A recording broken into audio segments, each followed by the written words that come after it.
Thank you, Jessica, and thank you to all of you too for tuning in today. I really hope that you are all healthy and doing well. And thanks to Jessica and Amanda for this opportunity. I'm really honored to be here with you all and to present alongside today with Devin and Lauren.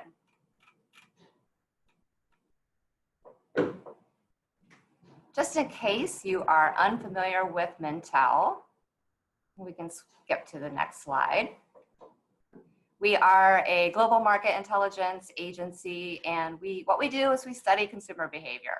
And we do this in 86 countries throughout the globe. And we like to just simply say that we are experts in what consumers want and why. And when it comes to COVID-19, it's an understatement to say that it's been all-consuming, completely altering the way that Americans interact with each other, with brands and with businesses. And while we at Mintel are always measuring changes in consumer behavior, we're taking an even closer look now at what consumers are doing, what they're thinking, and what they're looking forward to doing when things start to get better. So what I plan to share with you over the next few minutes here is just some ongoing tracker data that we have been collecting since the beginning of COVID-19. We are doing this in 16 countries throughout the globe, and we now have 10 weeks of data in the US. So we are starting to form a good picture of how consumers are responding, which provides us with some great insight regarding what we can expect looking ahead. So just jumping right in, the first question that I want to go over is, how worried are consumers? And just to kind of level set a little bit, we know that consumers are worried, but how is this really manifesting and how worried? As you can see on the slide here, the answer to that is that we do remain rather worried. A majority of Americans express worry, both in terms of the fear of catching the virus and also the disruption to their lifestyles. However, we are starting to see those worry levels start to come down a little bit. So what I have here on this slide on the left, I have just pulled out the 3 weeks of data. So the first week, which was the early part of March before the national lockdown even happened, the 5th week, and then the most recent data that we have through May 6th. So what we are asking here on the left is, how worried are you about actually catching COVID-19? And we can see that that's really starting to reflect the flattening of the curve that we are starting to see in most of the US, which is great. On the right side, we are seeing a similar pattern when we ask consumers about how worried are you about the outbreak and how it might affect your lifestyle. Clearly that skyrocketed right after the national lockdown. 2/3 of consumers were concerned, and now we're back down to 55% as of the latest data, and those are at levels that are pretty equal to what we saw that first week of around March 13th when we did go on national lockdown. So we've been seeing some stability that's been holding over the last few weeks. Next slide. From a financial standpoint, consumers in our tracker are not overly expressing worry about their financial health so far. We can see here that 3 out of 4 consumers say that they are healthy or they're okay when they're describing their financial situations. So that's reflected in the orange and the red bars here. And you can see we've been tracking this question even before COVID started in another report that we do.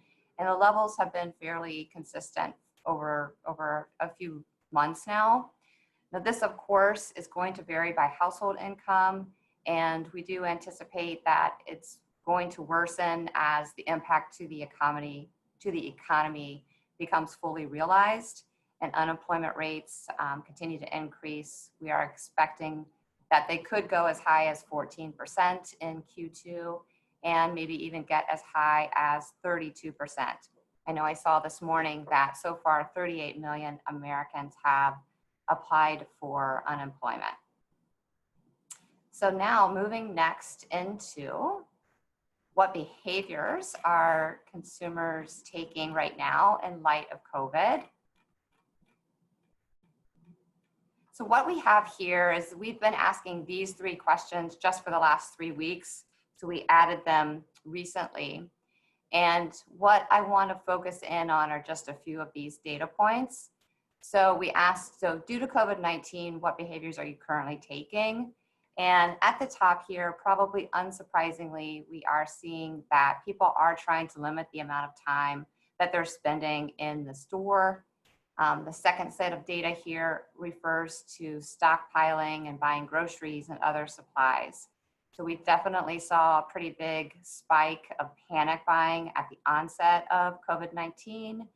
And that was really due to just wanting to, being concerned, being fearful, wanting to make sure that the essentials were in the household.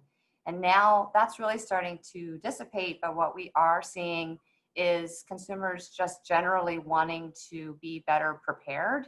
And I think that that's something that will continue moving forward, this desire to always make sure that they are well stocked up in case this should happen again. So that will likely lead to fewer trips to the store and a higher average order volume per trip. So the next data set here is as a result of that. Actually, if we could go back to the last slide, thank you. So we are seeing consumers shopping more online, of course, and this is due to just forced alternatives. Either they have to shop online because the store that they want to shop at is closed, or they want to because, again, they're trying to avoid and limit the time that they're spending in the stores. So we are expecting that e-commerce will continue to get a big boost from COVID-19. And we will see higher rates of e-commerce, higher than what was originally projected before this came upon. And certain categories are going to benefit more than others, especially grocery. So grocery is the one category that kind of lagged behind all others when it comes to e-commerce before COVID. And now it's basically kind of opening day for grocery e-commerce, if you will. So that's definitely going to remain at an elevated level. The other point I want to bring up is the 4th data set here, and that's related to using curbside pickup and click and collect more. So we are definitely seeing consumers using curbside services more. We're also seeing retailers have to pivot very quickly and offer this service before. Some of them have not done it before, so it is a pivot for them, especially restaurants, for example. And I did read recently from Adobe, which is a company that measures digital analytics, that curbside pickup usage was actually up 208% from April 1st through 15th. So that, I think, is really reflective of consumers' value for control and for speed, and also wanting to avoid those delivery fees and the lag times. And then finally, near the bottom here, I want to point out that we are seeing about 1/5 of consumers saying that they are shopping more from local businesses. So there's definitely a greater sense of community. And this is something that I would like to see hold after COVID. But I do think ultimately that consumers are going to end up shopping where they can get the best deals as we see them increasingly become value focused. And that might ultimately mean shopping more at Walmart, Dollar Store, Aldi, rather than the local grocery up the street. Now, next slide. So I also want to talk about what consumers are prioritizing right now. And we asked this question relative to how they're spending their money, and then also how they're spending their time and what's on their mind. First of all, next slide, thank you. We asked, due to COVID-19, how have your spending priorities changed for a variety of categories, as you can see here? And the respondent was given the option to say that they were spending a higher priority or a lower priority or about the same. So what I have shown you on this chart is just the most recent data, just to keep the data clean. And I'm also showing just the responses to those who answered that they're spending a higher priority on these items. just to give a sense of where the focus is right now. So really unsurprisingly, we are seeing groceries and household care products in the spotlight.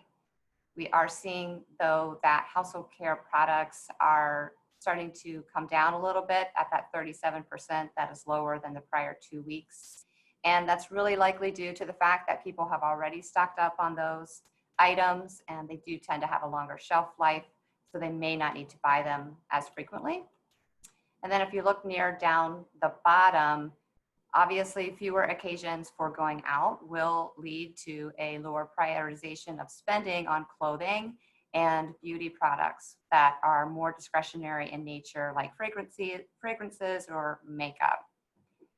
The easing of preventative measures will increase, though, shifting attention to spending on immunity boosting products like vitamins, and then a renewed interest in spending on small treats like clothing will likely return as well. And I was just reading this morning a little bit about, in China, we're seeing an interesting trend start to take place, and that is one of, they're calling revenge shopping, which is there's so much pent-up demand that they are trying to get revenge by going out and spending more than they normally would if they have the money to do so. I don't think we'll necessarily see that in the US, just given the economic situation, but it would be nice if we did. Okay, next slide. In terms of how consumers are spending their time and what they're thinking about, definitely they are wanting to stay in touch with their friends and their family. I know I can speak to that myself. Pretty much my whole life is through Zoom right now. And they're also very focused on their mental well-being and eating healthy and exercising. So those are the top 4. And so you can see that consumers are really focusing on like very close proximity to those around them, their family, friends. So a social aspect. So while it's not so much social distancing, it's more physical distancing right now. The social aspect is still very important. And we can also see that consumers are really focusing inward and trying to maintain their own health more so than focusing outward. And that's reflected in some of these other responses here, like focusing on their community or even their appearance or caring for the environment. So this is what we're seeing now, but on the next page, just a glimpse into the future. And I think we're about to see a whole new age of what we are calling clean shopping. This is actually not data from our tracker. It's some other data that I have that I thought was relevant, so I wanted to pull it in. We had a chance to ask consumers in the future, when you are choosing to shop, how important is it that the retailer does the following? So you can see that really high levels here. Consumers are wanting to make sure that there's hand sanitizer and cleanliness wipes, cleaning wipes in the store. They want to understand what retailers are doing in terms of their new processes for sanitation, keeping their employees and the public safe. 80%, these numbers are really big. And then 2/3 are interested in contactless payment systems at checkout so they can limit the number of surfaces that they're touching. So I think this is really going to be very important moving forward. I think it's even going to become a key driver in terms of where consumers are shopping and choosing to shop. But really, one of the most important things right now for retailers to make sure that they're doing is not just talking the talk, but also walking the walk, and just making sure that the communication that they're putting out about their new policies matches the in-store experience that consumers receive when they go into the store. We are getting some reports from our field evaluators across the globe who go into stores and shop that there are some disconnects, and they are seeing a lot of missed opportunities where the rules are not necessarily being enforced. And I know I've purposely experienced that myself, and it will cause me and others to probably shop somewhere else where they do feel safer. All right, so then finally, I want to dive into what we're all looking forward to most, when the social distancing measures are relaxed. And that's going to vary, of course, depending on what matters to someone. But on the next slide, we can see that above all, consumers are really looking forward to spending time in person with their friends and family. By far, that's the #1 answer, and that continues to actually rise. We're also really interested in going to a restaurant, even though we might not actually do that. We are looking forward to the time when we can do that and feel comfortable doing so, and going on a real vacation. Additionally, as the weather starts to warm up, we are going to start seeing being able to go outdoors, go to parks and beaches and that sort of thing increase, as it's already been doing here in the last week. What was interesting to me, though, is this 5th data point, which is going back to my usual shopping routine. You can see that it actually declined last week. And to me, that just signals that consumers know there's going to be a lot of changes at retail, and they are still exhibiting some hesitation about being around too many people and too many surfaces. And that same notion, I think, is reflected in some of those last 2 data points here about going to the movies and going to live events. So those are falling a little bit lower on the priority list. Okay, next slide. So that was what I have for you today. These are just the highlights. I have a whole lot more that I could share with you, but I wanted to be really concise. And now I just want to wrap this up quickly by talking about what this all means in a quick nutshell. So first of all, companies really have an opportunity right now to bring some clarity to consumers regarding what's to come and what the in-store experience is going to be like. Consumers were already thinking about the future, and brands and retailers really need to show that they're 2 steps ahead, and they've already been thinking about the future too. They've been investing in new business models and ways to make sure that the public is going to be safe when they're shopping in the store. And I think it's important to make sure to communicate about what policies and what products are going to remain post-pandemic, and also the resources that are available to help guide consumers through this process, especially if they need to adjust future plans like summer travels or weddings, things of that nature. Secondly, as I mentioned before, community is really key. It's top of mind right now as consumers look ahead. The current situation is definitely fueling a greater desire to support local. And that's something that was prevalent before COVID started, but we're going to see a heightened sense of community. One of the examples that I saw recently that I really like is actually from Canada, and it was Kraft peanut. I'm going to turn it over to Jessica. Oh, we've got Diana back. Great. Sorry about that. I guess it had to happen right at my last point, right? I'm sorry about that. That's okay. That's okay. Yeah, I was just wrapping up.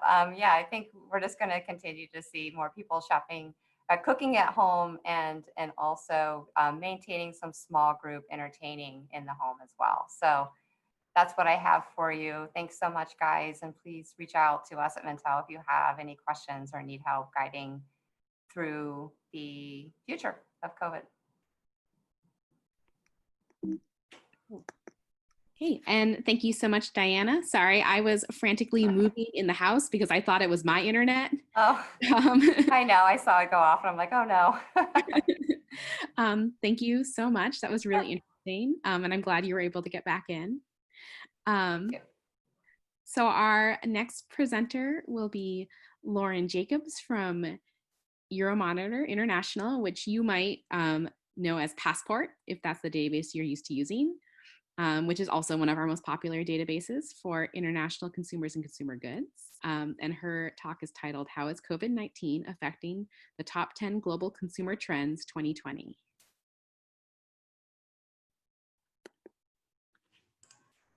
Excellent. Thanks so much for the introduction. Like everyone is here, I'm sure we're really excited. I know I am to take part in today's webinar, where we're going to look at how the coronavirus pandemic is impacting Euromonitor's top global consumer trends for 2020. So these are top trends that we identify every year as broad-reaching for consumer behavior. And we are looking at a selection of them today. So we go to the next slide. Euromonitor is a leading independent provider of strategic market research. We have 15 offices globally dedicated to market research and consulting. In addition to our in-house analysts, we have over 1,000 analysts in the field in 100 different countries who are regularly in contact with business and organizations, giving up-to-date insights about the 27 industries that we cover, some of which you may have explored for your various assignments and research purposes through Passport. We are covering specific knowledge and consumer attitudes. So for COVID-19 specifically, we are actively tracking consumer behavior trends, surveying across industries to capture the voices of the industries. We model industry forecasts, and we're monitoring product level data in terms of prices and availability, so we can really keep our finger on the pulse. And I'd encourage you to check out the Euromonitor blog to follow our latest insights and publications. Honestly, we're publishing things so quickly and frequently that even I'm checking our blog to see what's coming out of our research teams across our 15 offices. So if you go to the next slide. Quick intro, I'm Lauren. I'm on our consulting research team. And so my job is focused on answering commercial questions using our network of experts, our syndicated research, and our on-the-ground analysts. That's enough of my face. So these are our global consumer trends. Every year, Euromonitor publishes these top 10 trends for the year ahead. And these are consumer driver trends expected to have the most significant impact on business across industries and around the world in the year ahead. So here are all of our trends for 2020, and we'll just zero in on a few. As we know, of course, life has been turned on its head by COVID-19, and we're all experiencing really dramatic upheaval and disruption. Really life as we know it has changed, at least for now. Consumers, to a lot of what Diana said is definitely ringing true in our offices as well. They're kind of fearful, they're anxious, they've been forced into isolation. And many consumers really are taking stock and reevaluating their priorities, their habits and behavior. And some of this is definitely going to have a lasting effect throughout the year. But for sure, across the board, COVID is impacting all of these trends here. So if we go to the next slide, we'll jump into the first one. So minding myself is our first trend. It's become much more pronounced, as Diana alluded to as well. In 2020, mental well-being was already at the forefront of consumers' concerns. In fact, I've heard within higher education, mental health services is actually something that incoming freshmen are considering when they're choosing colleges and universities to attend. So it's increasingly on consumers' minds, whether it's in higher ed or in outcome-based products. So you've probably seen more of these on the shelf, things that are designed to address specific mental well-being needs and preventing kind of those psychological or physiological effects of stress, worry, sleeplessness, and also a shift towards a more socially responsible use of traditional stimulants like alcohol and tobacco. As we ride this coronavirus storm, we know that a lot of consumers are struggling with seclusion and fear or claustrophobia from being locked in with your family, your children, your roommates, your partners, whoever you're in there with, without outlets. So people are having to mentally sort of rebalance as they learn to live with now and what they think is coming next. So we're expecting to see increased, anxiety, and individuals are going to want to manage their feelings with products and services that are designed to help them handle both the physical and the emotional situations. So more people, for example, are turning to immune and mood boosting products such as herbal products and even legal cannabis or CBD products. They're reaching out to social networks. And a good example of this is Mind Hope, which is based in Spain. Again, we cover 15 countries, so reaching outside of the US here for a moment. Just this month, Mind Hope in Spain started a new online therapy platform that's designed to connect consumers with psychologists to help them deal with the mental health effects of COVID-19. It's facilitating online appointment bookings using WhatsApp and has made it really easy to use. So people who are already struggling to cope don't find it too difficult or too technical to use. These sorts of solutions will become increasingly important as COVID has unprecedented impact on people's minds and their physical health. But at the core of these kind of tech propositions, really ease of use and accessibility are key to getting people to use it. So if we look at the next trend, it kind of to build off of the idea of mindfulness and well-being, we're looking at what we call private personalization. And this is the struggle to balance both your desire for product and service that's tailored to you with the fact that in order to get that, there's a trade-off for surrendering your personal information. So consumers are concerned about who has access to their data and how it's being used. So businesses have had to invest in security and ways of reassuring users. But right now, we're seeing that consumers are really more focused on the virus. For example, COVID Near You is asking you to, insert your, I believe it's like your gender, your age, and your zip code, and say if you're feeling well or not. Some people previously would be like, doesn't matter where it lives, doesn't matter how old I am, doesn't matter how I'm feeling, get off my internet, right? Where now we're seeing this idea of private personalization really starting to shift and be much more open, like what do you need so I can get better information that's really targeted to me. It doesn't help if I know that, my state of Illinois, I'm based here in Chicago, has X, Y, and Z infections, but what's happening in my neighborhood, right? If you live in Chicago, you're concerned. If you're living in the southern suburbs, that's a very different conversation. So we're seeing consumers shift in terms of their concern here over the barriers to sharing data. We're even seeing older people who tend to be a little more cautious. Maybe you're lucky enough to have parents who haven't signed up to Facebook and don't follow your life yet, but they might be more willing to jump on and say, hey, what are other people saying? What's going on? How can I stay informed? How can I find out what products and services are going to help me? So we're seeing a really dynamic shift around that. And if you go to the next slide, a good example of this is Sentinel Healthcare in the US. It's a health tech startup that's using apps to monitor consumers' health remotely. So not just that self-reporting that I mentioned, but really an actual app with a fever tracker app is what they've come up with, which enables a wireless thermometer to send real-time updates about individuals to the relevant health system, their healthcare provider, or some other organization involved with the patient's care.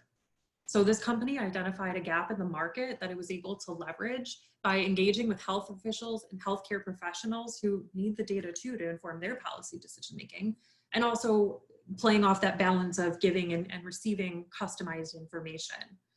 So again, we're really seeing this barrier to information sharing really change during this time. Go to the next slide.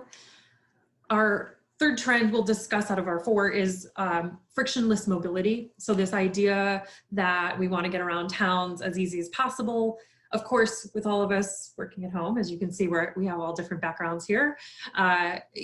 Basically, mobility has really changed, right? Pre-virus, we were all looking to move around easily. We want to buy tickets in the same app that's telling us where to go and what car in the subway, to stand in front of so you can get right out to your exit. Now it's taking that idea of getting from A to B in the most easy, seamless, convenient, and ideally personalized way, but really kind of shifting that on its head a little bit and saying, how do I get around the safest way?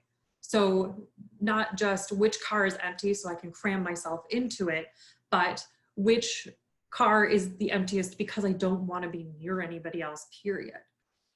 Especially with people working from home and our transportation needs kind of limited, we're also considering other ways of getting around in general. You might not be doing the same commute. You might be traveling a far shorter distance to just go down the block to your shops.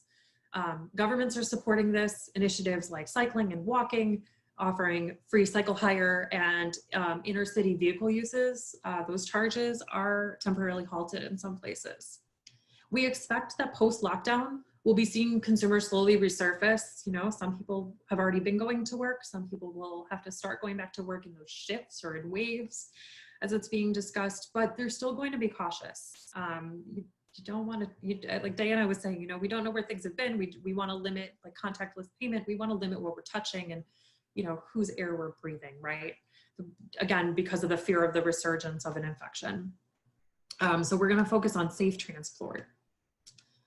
If you go to the next slide, we're looking at interesting examples of this. So not only maybe a big consumer shift in terms of hours, rush hour might be a thing of the past, but at some point travel will come back And we are looking at solutions like this e-scooter platform, Wheels.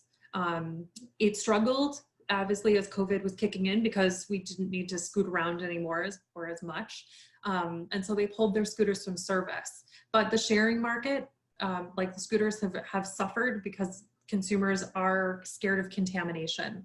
But they've quickly adapted, and they're working with a company called Nanoseptic, which manufactures kind of a self-cleaning surface product, which creates a skin that keeps the handlebars and brake levers clean and sanitized. So this has enabled them to redeploy their fleet of scooters and reignite their business. They've also adjusted their rental pricing plans and for their regular users, giving them better deals.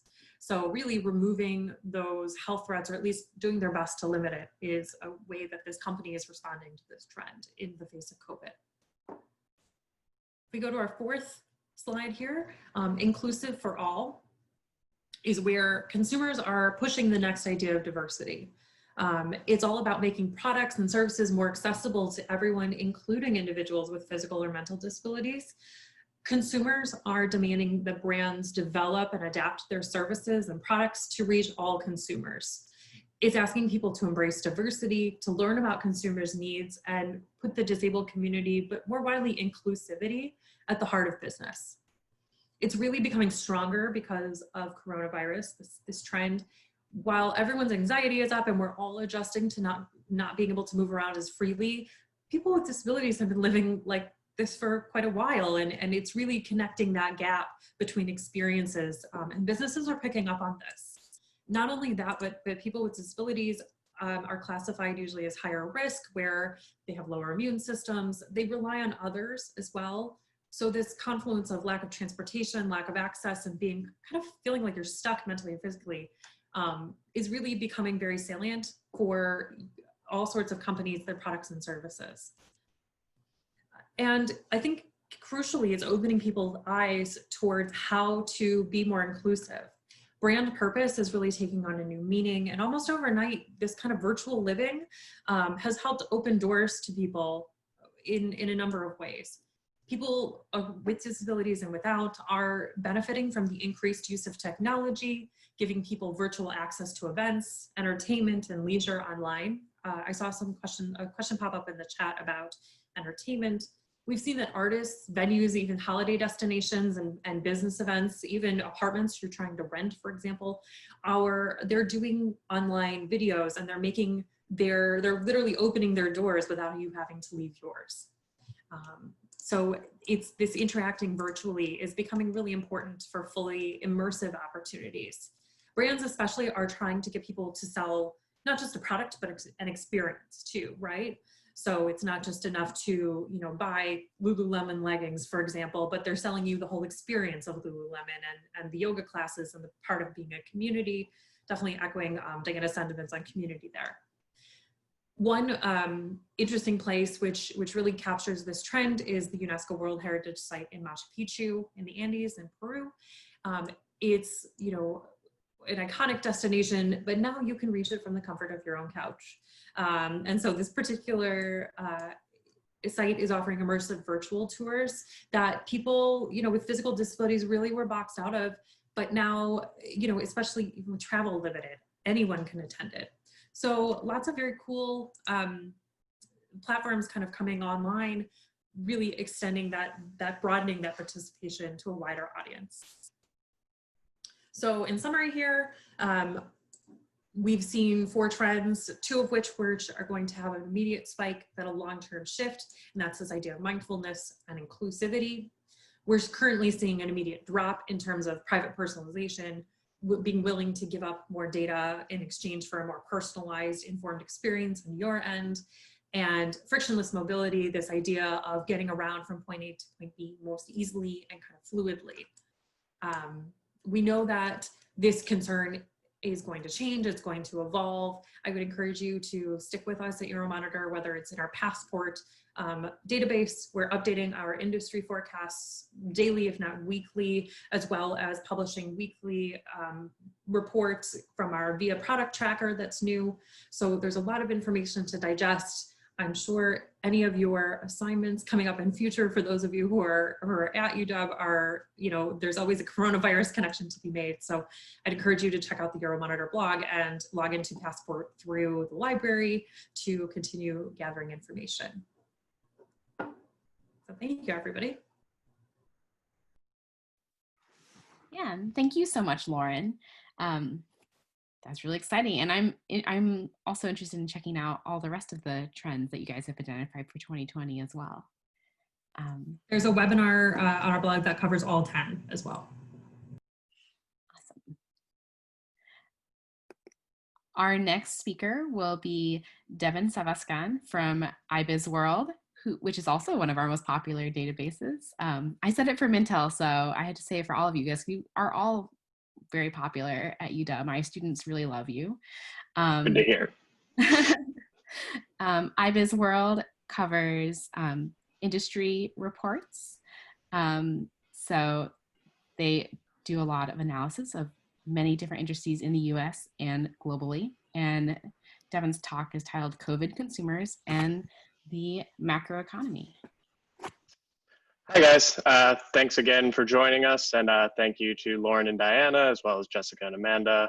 Thank you guys for organizing this and the previous presentations. So yeah, I just wanted to kind of talk today about COVID-19 and its impact on consumer drivers and how these drivers are anticipated to impact different sectors within the economy throughout 2020, as well as beyond that a little bit towards the end.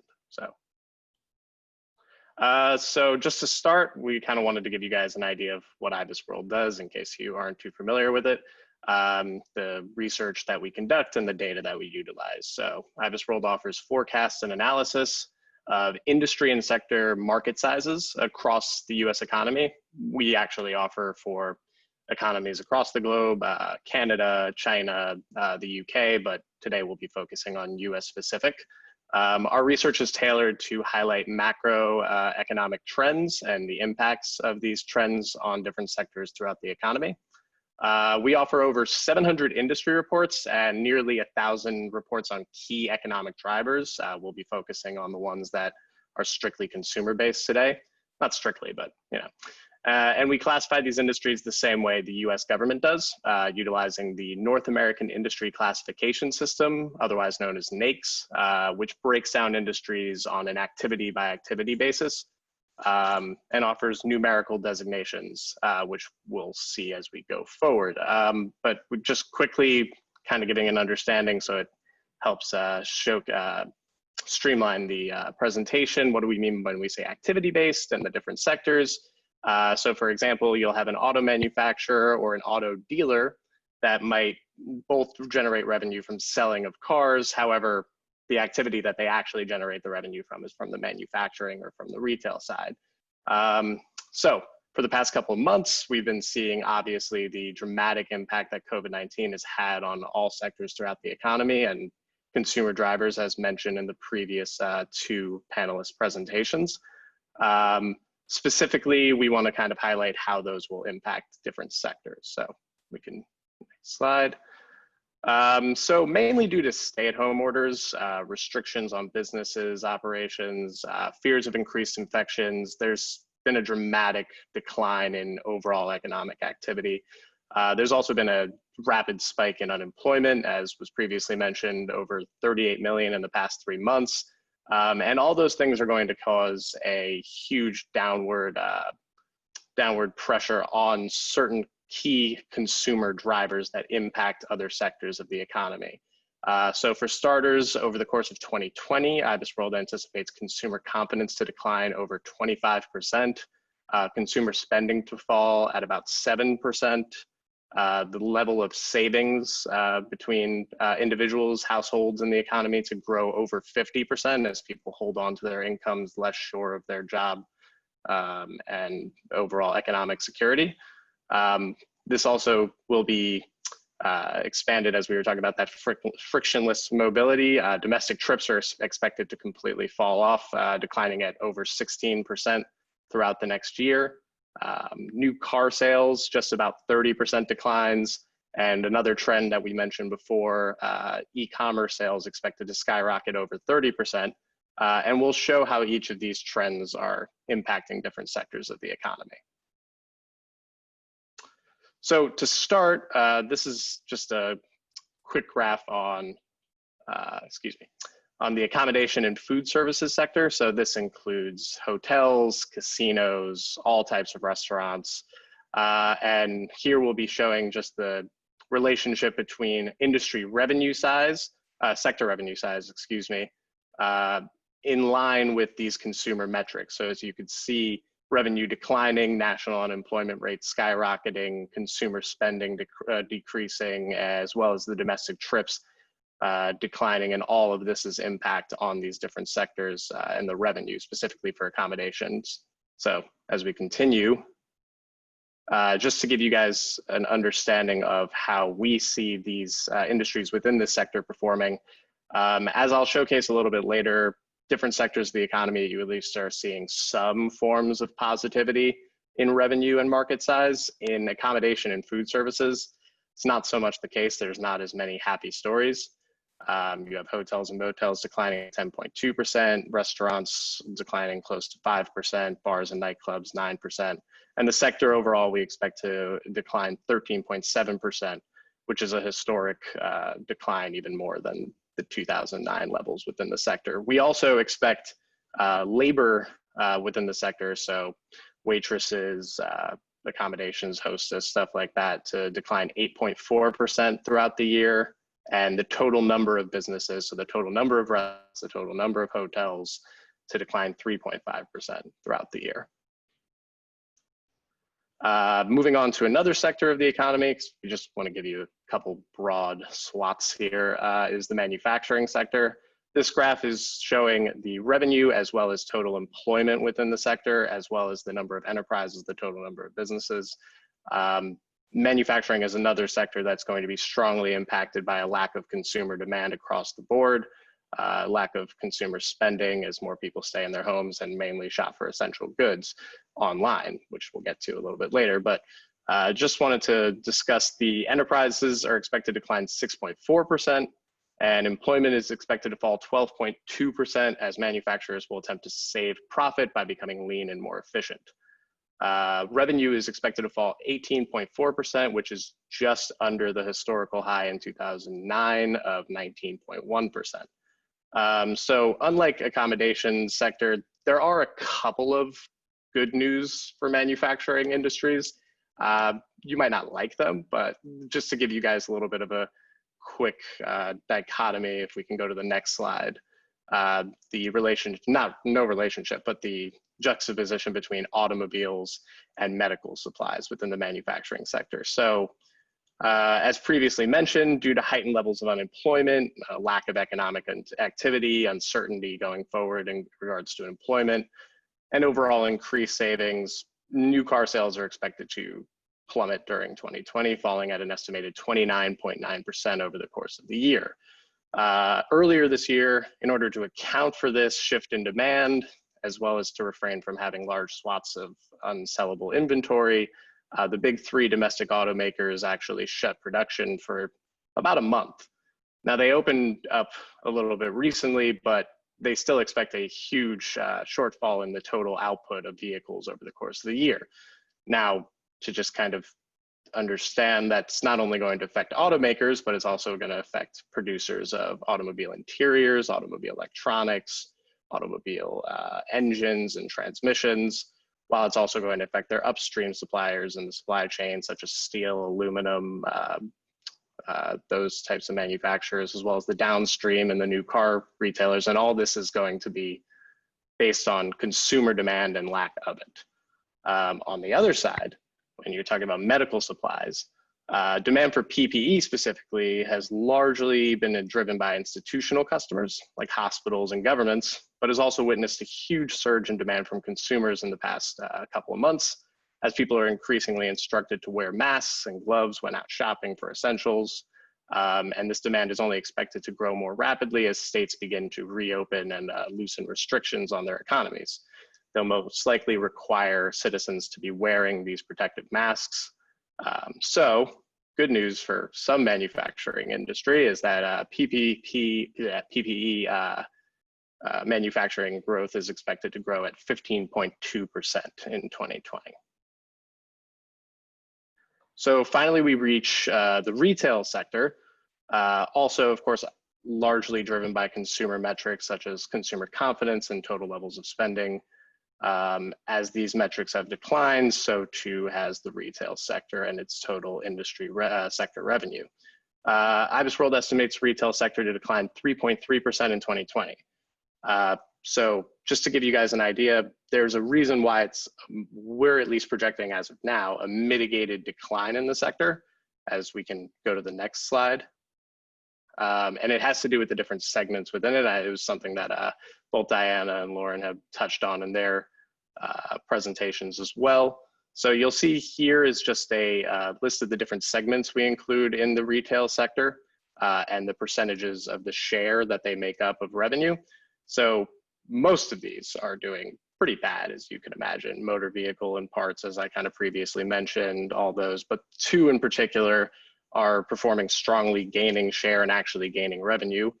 This would largely be food and beverage stores. So your groceries and supermarkets, all those retailers are actually performing the best out of any brick and mortar at the time period, as well as non-store retailers, which is our e-commerce sales. So if you can, next slide. As people are growing more fearful, excuse me, I lost my place here. While other brick and mortar stores have been experiencing tremendous revenue windfalls across the board, e-commerce sales have risen 34.2% in the past year, as people are either unable to or fearful of going out to shop for clothing or accessories. They'll opt to do this online. There's also been a huge boost in the sale of essential goods such as food and pharmaceuticals online as well. For years, people have been kind of expecting this dichotomy between e-commerce and brick and mortar to eventually maybe encompass a lot of brick and mortars, as a lot of companies are looking to shift more to online services. We expect that over the coming years, this period might accelerate that process a little faster than was previously thought. And this is just a graph showing the spike in the expected e-commerce sales. While we expect a small kind of back to normalcy in 2021, this graph is subject to change. I sort of see it growing a little faster personally. And then finally, just the path ahead, 2021 and beyond.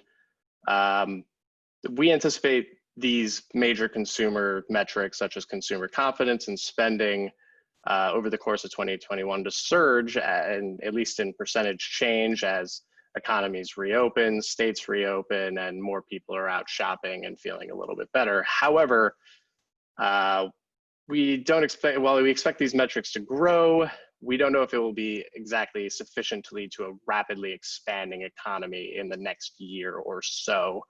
While we do have unemployment declining, this is an estimated fall from 14.7% throughout 2020 to 9.5% in 2021. So while it's lower, the natural rate of unemployment typically sits around 4 to 5%. So it may still lead to some subdued consumer metrics. Furthermore, all of this boosts in these consumer metrics are largely dependent on certain infrastructure that we're not exactly so sure will be in place at the time, whether that's largely health metrics such as increased testing capacity, contact tracing infrastructure, development of treatments, and then ultimately, hopefully, a vaccine when we truly feel that the macroeconomy will be back to a healthy regiment. And then going forward, there's a lot of indications that consumer demand will shift not only us to online shopping, but potentially online working and online learning as well, as we could see we're currently doing that. So it's clearly a movement towards that infrastructure, and it might be something that there's a higher demand for by consumers in the coming years. And then, so I know I kind of threw a lot of numbers at you guys. I mean, again, we have over 700 reports and a lot of metrics to go along with this. But if you guys want to check them out, any specific type of industry, trust me, we have them. at ibisworld.com, and then also to give you maybe more of a qualitative analysis on certain swaths of the economy. We also offer our Industry Insider, which is more media pieces to go along with our industry data. And yeah, thank you.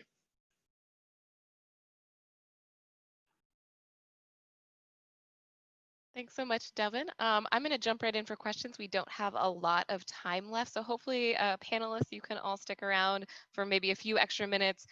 For those of us, for those attendees that can't stay, thank you so much for coming. This is being recorded, so you can check out the answers to the questions later on if you are not able to stick around. I'm going to start with the beginning of the questions, and it looks like some of the first were for Diana. So we've got a question from Jacob. What percentage of Americans are internet users? The reason I ask is the internet user population is filtering out those who would be most affected financially by COVID. Okay, so that's a good question. And we are seeing at this point, the majority of Americans have some kind of internet access. So I did go back and check on that. And we have the latest data showing that 97% of Americans are shopping online. So there's 3% they're saying that they're not shopping online. That could probably logically mean that they don't have access.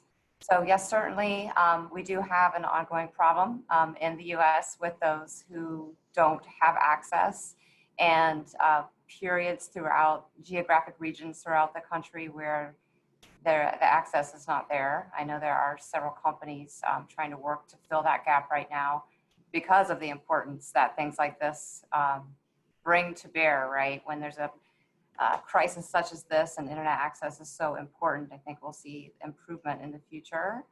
But yeah, if you would include those who do not have access, we would see very, very minimal change to our data just because there's such a strong skew at this point towards consumers so far feeling rather stable. But like I said before, we expect that to continue to decline as we start to realize the full impact of COVID. Thanks, Diana. And Devin and Lauren, if you have things you want to share, feel free to jump in. I'm going to keep just going through the questions as well. We have another question for Diana from Myra. Where are the demographics other than age collected from survey participants? What about gender and employment? So actually, good news is that we have a full database for every question that we have in our tracker for a number of demographics, any of them that you could probably think of, including age, gender, income, race, parental status, work, employment. So that is all available in an interactive data book that comes with our tracker that is now available for client use. So I would just suggest get in touch with Amanda or Jessica here, and they can make sure to connect you with our team at Mintel that can make sure you get access to that. All right. And I think I answered Mark's question earlier about the asterisk and the data earlier. And we have a question from Adiola. Any chance that you might have some insights on entertainment and consumption trends? And I know this was, I think, originally for Diana, but I think this applies to all of the presenters. Lauren, I think you touched on this as well. I can certainly just jump in really quickly and let you know that leisure and entertainment, so that's definitely an area that we did see a noticeable decline in this last week of data that I was showing you. And it dropped their first week, 28% of consumers were saying that they were prioritizing that category. Second week stayed pretty flat at 27%, and then it dipped down to 18%. So my take on that, I just think that, first of all, the weather's getting warmer in several parts of the country. So we're probably starting to look for alternative forms of outdoor entertainment and leisure activities. And I think at the onset of the pandemic, there was a strong push to try to invest in services that maybe people didn't have access to before, like joining Netflix, for example. And now that those investments have been made, we're starting to see kind of the prioritization level off a little bit. So moving forward, as consumers are still going to be spending more time at home, we're going to continue to see in-home leisure and entertainment stay pretty high. Yeah, I have some data as well. I mean, to Diana's point, I think, yes, we'll see social outings bounce back, even as work from home continues, you know, as we get a little more free, rather than just our socially distanced outdoor driveway hangs that we're probably all speaking off to from time and again. We just released a Voice of the Industry survey with over 5,000 respondents, and it looks like we looked at whether it's a short-term change, so we're in like Q1 and Q2 of this year, a permanent change, or kind of something in between. And we see that this shift from social activities is definitely going to continue in, you know, it's very impacted now and will kind of revert back to normal later.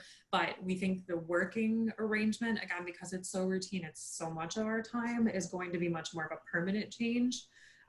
So there's still, though, a midterm expectation around social gatherings, whether that's driven by our newfound, you know, complete commitment to athleisure, or whether that's driven around fear of resurgence of infections. You know, that is up to you guys, the consumer, which one motivates you more.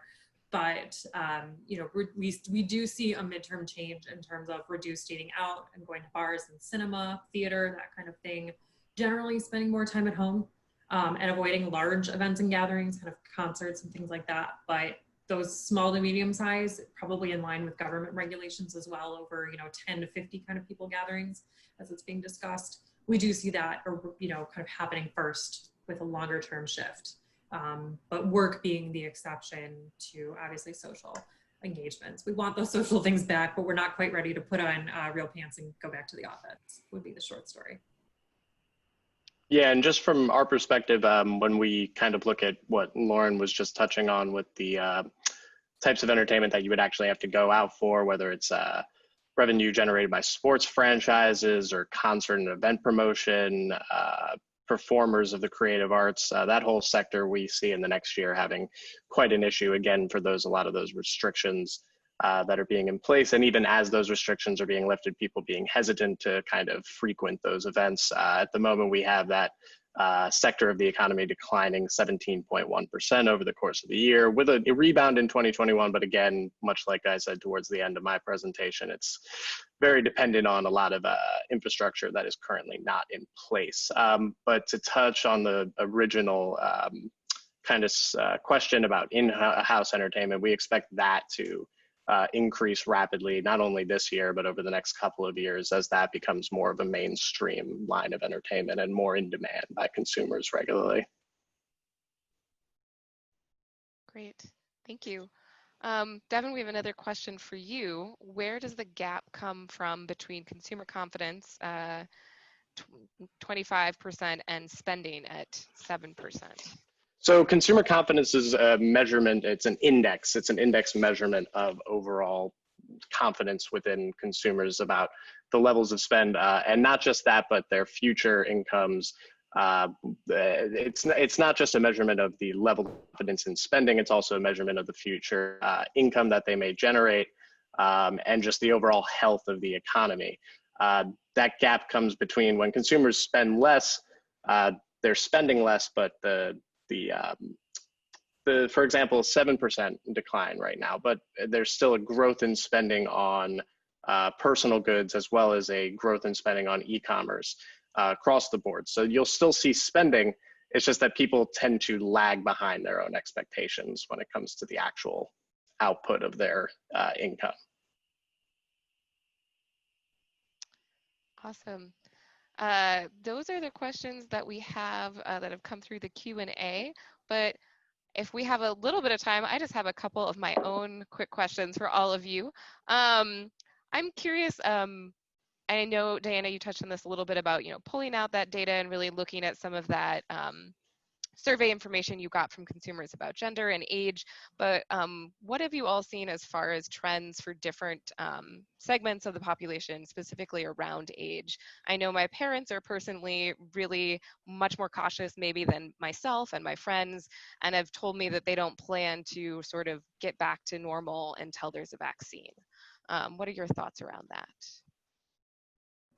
Well, it's interesting. One of the pieces of data that I noticed that kind of stood out to me was when we were asking consumers about how worried they are, that data that I showed at the beginning about catching the virus or the impact to their lifestyle. I would have expected to see higher rates among vulnerable populations in terms of catching the virus, but actually it was more around 35 to 44-year-olds that exhibited the highest level of concern. So it could be because they are concerned about not only contracting it themselves, but also worried about passing it on to someone in their family or someone that's a vulnerable population in their family. So that is one trend. I think another one is in the area of e-commerce. So obviously younger generations, millennials and Gen Zs were already propelling e-commerce forward before COVID. And at this time, we are seeing higher levels of e-commerce across all demographics. Certainly, even the younger folks who were already doing it, they are shopping online even more so to a greater degree. But we are seeing a pretty significant amount of older consumers shopping online, and probably for the first time if they're doing it for grocery, for example. So I think that's an opportunity for brands and retailers to capture some new consumers during this time. So just a couple of observations I've had. Yeah, I agree with that. Just to tag on, I think it'll be interesting to see, this gives a lot of people pushes to do that. And even if you accelerate that into products that they're buying, younger people might be thinking, oh, I don't usually buy liquids, online because I don't want them to spill, but now they're doing something like that. That's having a knock-on effect in food and beverage. Older people are thinking, oh, wow, maybe I don't have to hurt my back so much carrying these groceries into my house. It's definitely pushing consumers to at least try it. So we'll see if it sticks around. Thanks. Jessica, do you have any questions that you wanted to share before we end? Thank you for indulging us. Actually, I did have a question. How has trying to cover a very rapidly evolving situation changed how you conduct research and how you communicate it with your users? Or has it, I guess? I can start off just by saying that typically, because we have so many industries to cover and also try to cover segments within the industry to market size those as well, we typically update certain reports on either a quarterly or maybe even a biannual schedule. With this, it's turned into monthly. A lot of our collection is being updated at a more frequent pace. And also the types of reports that we're prioritizing are also different, a lot of it depending on the ones that are going to be most impacted by the virus and the drivers that impact the sectors within the economy. So it's been pretty hectic. But it's definitely an interesting challenge, especially in the research realm. I would definitely echo what Devin just said. So it's been a really busy time for us in research. Everything that we once knew is now changing, but Mintel has pivoted extremely quickly. We typically publish almost 300 reports in the Americas per year, and we now have over 400 pieces of content that is COVID specific across the globe available for our portal. So all of us analysts have had to quickly pivot and start to look forward to what does this mean for industries and for our clients and for consumers. And the tracker data that I showed you today was one of the most immediate actions that we took and started to implement right away. So that's really helping to become insightful and give us a good measure on what consumers are thinking so that we are able to be in a better position to predict moving forward. But yeah, it's a tough time for everybody right now, but I think, you know, we have our eyes on the ground and continue to monitor. The truth is nobody really knows what the future holds, but we have a really good handle on what consumers are thinking and are going to continue to have to keep monitoring as the economy starts to open back up and make sure that we are very quickly reporting that back out to our clients. Yeah, me three. It's a lot of collaboration. It's fun. I get to travel the world every day. I start my mornings chatting to Bangalore, and then I move over to London and our team's there. And then I move down to Santiago usually. So, you know, it's been really exciting to collaborate with our teams. And I know they're working their tails off to update even reports that were published just, you know, in January, February, March. We're renovating models and building, using our multi-method methodology to pull all sorts of numbers and all sorts of drivers together to model kind of best, worst, terrible iterations of our industry forecast models and to share those. And again, I'd encourage, if you are ever writing a paper and need to know about, you know, pricing of spaghetti sauce in Italy due to coronavirus, what's the changes? Honestly, someone in our team is probably writing a report about something like that. You know, drinking behaviors in Western Europe, impact of coronavirus, for example. There is probably an esoterically titled but very terribly informative and bang on report that we'd share with you. So worth checking out and just keeping tabs as best as you can, more information.